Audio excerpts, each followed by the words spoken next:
हे राजन, क्या तुम जानते हो कि तुम्हारी राशि के अनुसार तुम्हारे इष्ट देव कौन हैं? यह जानना अत्यंत आवश्यक है। एक बार राजा जनक ने महर्षि अष्टावक्र से पूछा, हे गुरुदेव, संसार में लोग सुख, शांति और सफलता पाने के लिए अनेक देवी देवताओं की पूजा करते हैं, परंतु क्या प्रत्येक व्यक्ति के लिए कोई विशेष देवता भी होते हैं जिनकी आराधना उसे शीघ्र फल प्रदान करती है? हे राजन, जैसे प्रत्येक बीज की प्रकृति अलग होती है, वैसे ही प्रत्येक मनुष्य का स्वभाव, कर्म और भाग्य भी भिन्न होता है। जन्म के समय आकाश में ग्रहों और नक्षत्रों की जो स्थिति होती है, वही उसकी राशि का निर्माण करती है, और प्रत्येक राशि पर किसी न किसी दिव्य शक्ति का विशेष प्रभाव रहता है। राजा जनक उत्सुक होकर बोले, तो क्या अपनी राशि के अनुसार इष्ट देव की उपासना करने से जीवन की बाधाएं दूर हो सकती हैं? अष्टावक्र बोले, निस्संदेह राजन, किंतु इसका रहस्य केवल बाहरी पूजा में नहीं, बल्कि उस दिव्य शक्ति के गुणों को अपने भीतर धारण करने में है। फिर उन्होंने एक कथा सुनाई। बहुत समय पहले एक नगर में दो मित्र रहते थे। दोनों ही भगवान की भक्ति करते थे। पहला मित्र प्रतिदिन नए नए देवताओं की पूजा करता, जबकि दूसरा अपनी राशि के अनुरूप अपने इष्ट देव का ध्यान करता और उनके आदर्शों को जीवन में उतारने का प्रयास करता। समय बीतता गया। पहले मित्र का मन सदैव भ्रमित रहता। कभी वह एक देवता की आराधना करता तो कभी दूसरे की। उसका विश्वास स्थिर नहीं था, परंतु दूसरा मित्र अपने इष्ट देव के प्रति अटूट श्रद्धा रखता था। जब भी कठिनाई आती, वह अपने इष्ट देव का स्मरण करता और उनके गुणों से प्रेरणा लेकर आगे बढ़ता। कुछ वर्षों बाद पहले मित्र ने देखा कि दूसरा मित्र जीवन में अधिक शांत, सफल और संतुष्ट है। उसने पूछा, मित्र, तुम्हारी सफलता का रहस्य क्या है? वह बोला, मैंने अपने इष्ट देव को केवल मंदिर में नहीं, बल्कि अपने चरित्र में बसाया है। महर्षि अष्टावक्र ने राजा जनक की ओर देखते हुए कहा, हे राजन, राशि केवल एक संकेत है। वास्तविक शक्ति उस देवत्व को अपने भीतर जागृत करने में है। जब मनुष्य अपने इष्ट देव के गुणों को अपनाता है, तब उसका जीवन बदलने लगता है। राजा जनक ने विनम्रता से पूछा, गुरुदेव, तो क्या आप मुझे बताएंगे कि विभिन्न राशियों के इष्ट देव कौन हैं? अष्टावक्र मुस्कुराए और बोले, अवश्य राजन, परंतु पहले यह समझ लो कि इष्ट देव का ज्ञान केवल भाग्य बदलने के लिए नहीं, बल्कि आत्मा को उसके वास्तविक स्वरूप तक पहुंचाने के लिए है। इतना कहकर महर्षि मौन हो गए और राजा जनक अगले रहस्य को जानने के लिए उत्सुक हो उठे। अब हम इस कहानी का दूसरा भाग चालू करते हैं। इस भाग में आपकी नई आवाज सुनने को मिलेगी, जिससे आपको कहानी में और भी इंटरेस्ट आ सके। क्या तुम जानते हो कि प्रत्येक राशि के पीछे एक दिव्य शक्ति कार्य करती है? राजा जनक ने आदरपूर्वक पूछा। हे गुरुदेव, अब मेरी जिज्ञासा और बढ़ गई है। कृपया बताइए कि राशियों और इष्ट देवों का यह रहस्य क्या है? यह संसार केवल आंखों से दिखाई देने वाली वस्तुओं तक सीमित नहीं है। प्रत्येक मनुष्य के जन्म के साथ एक विशेष ऊर्जा जुड़ी होती है। यही ऊर्जा उसकी राशि के माध्यम से प्रकट होती है। फिर अष्टावक्र ने ध्यानमग्न होकर कहा, सबसे पहले मेष राशि का रहस्य सुनो। मेष राशि और भगवान हनुमान। हे राजन, मेष राशि अग्नि तत्व की राशि मानी जाती है। इसके जातकों में साहस, उत्साह और नेतृत्व की भावना प्रबल होती है, किंतु कभी कभी यही उत्साह क्रोध और अधीरता में बदल जाता है।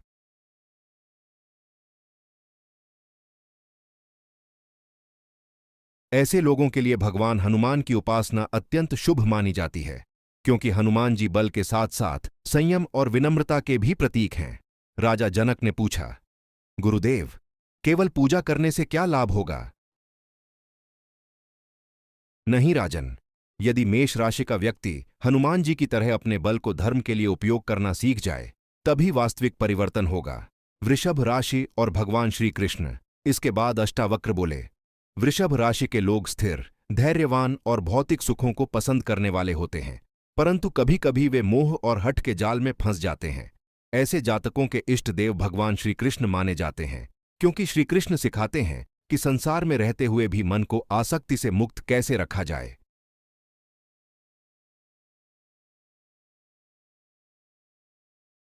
मिथुन राशि और माता सरस्वती। हे राजन, मिथुन राशि के लोगों का मन अत्यंत तेज होता है। वे ज्ञान, वाणी और विचारों में कुशल होते हैं, किंतु उनका मन अक्सर एक स्थान पर स्थिर नहीं रहता। इसलिए माता सरस्वती उनकी इष्ट देवी मानी जाती हैं। जब ज्ञान के साथ विवेक जुड़ता है, तभी जीवन सफल बनता है। राजा जनक बड़े ध्यान से सुन रहे थे।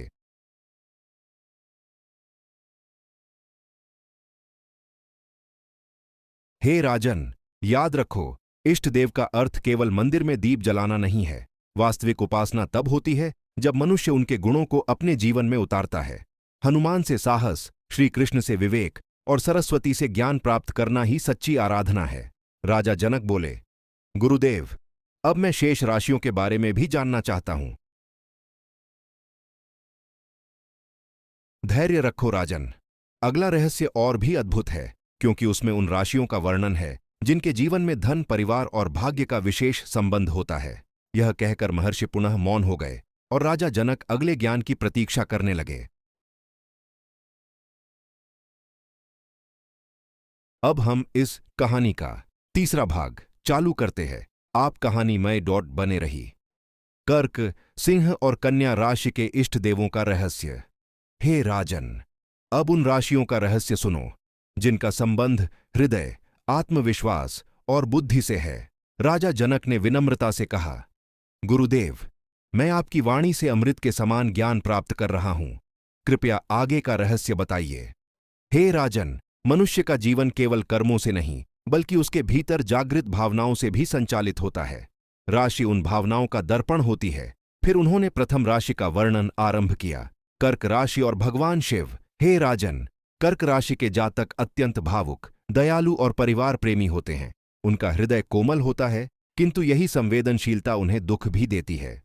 ऐसे लोगों के इष्ट देव भगवान शिव माने जाते हैं। राजा जनक ने पूछा, भगवान शिव ही क्यों? अष्टावक्र बोले, क्योंकि शिव सिखाते हैं कि संसार के विष को पीकर भी मन को शांत कैसे रखा जाए। कर्क राशि के लोगों को भावनाओं में बहने के बजाय शिव की तरह स्थिर रहना सीखना चाहिए। सिंह राशि और भगवान सूर्य नारायण। सिंह राशि अग्नि तत्व की राशि है। इसके जातकों में नेतृत्व, आत्मविश्वास और सम्मान पाने की तीव्र इच्छा होती है। उनके इष्ट देव भगवान सूर्य नारायण माने जाते हैं। सूर्य बिना किसी भेदभाव के सबको प्रकाश देते हैं। उसी प्रकार सिंह राशि के लोगों को अपने सामर्थ्य का उपयोग दूसरों के कल्याण के लिए करना चाहिए। राजा जनक बोले, तो क्या अहंकार उनका सबसे बड़ा शत्रु है? हां राजन, जब आत्मविश्वास अहंकार बन जाता है तब पतन आरंभ हो जाता है। कन्या राशि और भगवान गणेश। अब कन्या राशि का रहस्य सुनो। कन्या राशि के लोग बुद्धिमान, व्यवस्थित और सूक्ष्म विचार रखने वाले होते हैं। वे हर कार्य को पूर्णता से करना चाहते हैं, किंतु कई बार अत्यधिक चिंता और छोटी छोटी बातों पर ध्यान देने से उनका मन अशांत हो जाता है। ऐसे जातकों के इष्ट देव भगवान गणेश हैं। गणेश जी बुद्धि, विवेक और विघ्नों को दूर करने वाले देव हैं। गणेश जी का विशाल मस्तक यह शिक्षा देता है कि बड़ा सोचो, और उनके बड़े कान यह सिखाते हैं कि अधिक सुनो, कम बोलो। राजा जनक यह ज्ञान सुनकर अत्यंत प्रसन्न हुए। तब महर्षि अष्टावक्र ने कहा, याद रखो राजन, इष्ट देव बाहर नहीं, भीतर जागने वाली शक्ति का नाम है। जब कर्क राशि का व्यक्ति शिव की शांति, सिंह राशि का व्यक्ति सूर्य की उदारता और कन्या राशि का व्यक्ति गणेश की बुद्धि को धारण कर लेता है, तब उसका जीवन स्वयं प्रकाशमान हो जाता है। राजा जनक ने हाथ जोड़कर कहा, गुरुदेव, अब शेष राशियों का रहस्य जानने की उत्सुकता और बढ़ गई है। अब उन राशियों का रहस्य सुनो जिनका संबंध न्याय, रहस्य और धर्म से है। राजा जनक ने उत्सुकता से पूछा, हे गुरुदेव, क्या प्रत्येक राशि मनुष्य को किसी विशेष मार्ग की ओर ले जाती है? निश्चय ही राजन, प्रत्येक राशि आत्मा को एक विशेष शिक्षा देने के लिए आती है। जो उस शिक्षा को समझ लेता है उसका जीवन सरल हो जाता है। फिर उन्होंने आगे कहना आरंभ किया, तुला राशि और माता महालक्ष्मी। हे राजन, तुला राशि के जातक संतुलन, न्याय और सौंदर्य को पसंद करते हैं। वे चाहते हैं कि जीवन में सब कुछ सामंजस्यपूर्ण रहे, किंतु कई बार निर्णय लेने में अधिक समय लगाते हैं और दूसरों को प्रसन्न करने के प्रयास में स्वयं को भूल जाते हैं। ऐसे जातकों की इष्ट देवी माता महालक्ष्मी मानी जाती हैं। राजा जनक ने पूछा, माता लक्ष्मी ही क्यों? क्योंकि लक्ष्मी केवल धन की देवी नहीं है, वे संतुलन, समृद्धि और सद्गुणों की भी अधिष्ठात्री हैं। जब तुला राशि का व्यक्ति भीतर और बाहर का संतुलन बना लेता है, तभी वास्तविक लक्ष्मी उसके जीवन में आती है। वृश्चिक राशि और भगवान काल भैरव। अब वृश्चिक राशि का रहस्य सुनो। वृश्चिक राशि के लोग अत्यंत गहरे, रहस्यमयी और दृढ़ निश्चयी होते हैं। उनके भीतर अपार शक्ति छिपी होती है, किंतु कभी कभी क्रोध, प्रतिशोध और संदेह उन्हें अशांत कर देते हैं। ऐसे जातकों के इष्ट देव भगवान काल भैरव माने जाते हैं। राजा जनक आश्चर्यचकित होकर बोले, काल भैरव? हाँ राजन, काल भैरव भय का नहीं, भय पर विजय का प्रतीक है। वे सिखाते हैं कि मनुष्य को अपने भीतर के अंधकार का सामना करना चाहिए, उससे भागना नहीं चाहिए। जो वृश्चिक राशि का व्यक्ति अपने क्रोध को शक्ति में बदल लेता है, वह असाधारण सफलता प्राप्त कर सकता है। धनु राशि और भगवान विष्णु। इसके बाद महर्षि बोले, धनु राशि के जातक सत्य, धर्म और ज्ञान की खोज में रहते हैं। उनका मन सदैव किसी उच्च उद्देश्य की ओर बढ़ना चाहता है। उनके इष्ट देव भगवान विष्णु माने जाते हैं। राजा जनक ने पूछा, भगवान विष्णु का उनसे क्या संबंध है? विष्णु पालन करता है, वे धर्म की रक्षा करते हैं और संसार में संतुलन बनाए रखते हैं। धनु राशि के लोगों को भी अपने ज्ञान का उपयोग केवल स्वयं के लिए नहीं, बल्कि समाज के कल्याण के लिए करना चाहिए। फिर महर्षि अष्टावक्र कुछ क्षण मौन रहे और बोले, हे राजन, याद रखो, तुला राशि को संतुलन सीखना है, वृश्चिक राशि को अपने भीतर के अंधकार पर विजय प्राप्त करनी है और धनु राशि को धर्म के मार्ग पर अडिग रहना है। जब मनुष्य अपने इष्ट देव के गुणों को जीवन में उतार लेता है, तब ग्रहों की बाधाएं भी उसका मार्ग नहीं रोक पाती। राजा जनक की आंखों में जिज्ञासा और बढ़ गई। उन्होंने कहा, गुरुदेव, अब शेष राशियों का रहस्य भी बताइए। धैर्य रखो राजन, अगले भाग में मकर, कुंभ और मीन राशि के अंतिम दिव्य रहस्य का उद्घाटन होगा और वहीं इस ज्ञान की पूर्णता भी होगी। अब इस ज्ञान का अंतिम और सबसे महत्वपूर्ण रहस्य सुनो। राजा जनक ने विनम्र होकर कहा, हे गुरुदेव, आपने अनेक राशियों और उनके इष्ट देवों का ज्ञान दिया। अब कृपा करके शेष रहस्य भी बताइए, जिससे यह ज्ञान पूर्ण हो जाए। हे राजन, अब मकर, कुंभ और मीन राशि के इष्ट देवों को जानो। मकर राशि और भगवान शनिदेव। मकर राशि के जातक कर्मशील, अनुशासित और धैर्यवान होते हैं। वे धीरे धीरे आगे बढ़ते हैं, परंतु अपने लक्ष्य तक अवश्य पहुंचते हैं। उनके इष्ट देव भगवान शनिदेव माने जाते हैं। शनिदेव सिखाते हैं कि कर्म ही भाग्य का निर्माता है। जो व्यक्ति ईमानदारी और धैर्य से कार्य करता है, उसे अंततः सफलता अवश्य प्राप्त होती है। कुंभ राशि और भगवान महादेव। कुंभ राशि के लोग स्वतंत्र विचारों वाले, ज्ञानप्रिय और मानवता की सेवा करने वाले होते हैं। उनके इष्ट देव भगवान महादेव हैं। महादेव सिखाते हैं कि संसार के बीच रहते हुए भी मन को मुक्त रखा जा सकता है। सच्चा ज्ञान वही है जो अहंकार को समाप्त कर दे। मीन राशि और भगवान नारायण। मीन राशि के जातक दयालु, आध्यात्मिक और कल्पनाशील होते हैं। उनका हृदय करुणा से भरा रहता है। मीन राशि और भगवान नारायण। मीन राशि के जातक दयालु, आध्यात्मिक और कल्पनाशील होते हैं। उनका हृदय करुणा से भरा रहता है। उनके इष्ट देव भगवान नारायण माने जाते हैं। नारायण सिखाते हैं कि प्रेम, दया और समर्पण ही आत्मा को परम सत्य तक पहुंचाते हैं। इतना कहकर महर्षि अष्टावक्र शांत हो गए। राजा जनक ने हाथ जोड़कर पूछा, हे गुरुदेव, अब मैंने सभी राशियों के इष्ट देवों को जान लिया। क्या यही इस ज्ञान का अंतिम सत्य है? फिर उन्होंने वह बात कही जिसने राजा जनक के हृदय को झकझोर दिया। उन्होंने कहा, नहीं राजन, यह तो केवल आरंभ है। मनुष्य अपने इष्ट देव को बाहर खोजता है, जबकि वास्तविक इष्ट देव उसके भीतर ही निवास करता है। राजा जनक आश्चर्य से बोले, मैं आपका अर्थ नहीं समझा। जब तुम हनुमान का साहस, शिव की शांति, कृष्ण का विवेक, गणेश की बुद्धि, लक्ष्मी का संतुलन, विष्णु का धर्म और नारायण की करुणा अपने भीतर जागृत कर लेते हो, तब तुम स्वयं देवत्व के निकट पहुंच जाते हो। राशियां केवल मार्ग दिखाती हैं, मंजिल नहीं।